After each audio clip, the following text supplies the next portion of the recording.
फिर रंग बदला, कहने लगे मालिक तू कितना बेनियाज है, कहीं थप्पड़ मरवाता है कहीं दूध पिलाता है, तेरी बेनियाजी है ना, उधर थप्पड़ मरवाया यहाँ दूध पिलाया, तू ही जानता है तेरे रंग क्या है। अभी बाबा वहीं बैठा था, दौड़े आए पीछे से लोग, शोर हुआ, बाबे को दबोच के वहां ले गए जहां उस नौजवान ने थप्पड़ मारा था। कहा तू अल्लाह का बंदा है, अल्लाह के बंदे बद्दुआ तो नहीं देते, हुआ क्या? कहा तूने बद्दुआ दी है? कहा नहीं दी, बात बताओ।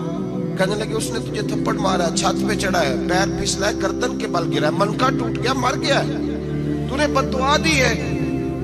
बाबा जी कहने लगे यार मैंने तो दूसरा लफ्ज भी नहीं कहा, भला हो कह के गुजरा हूं, मैंने नहीं बद्दुआ दी।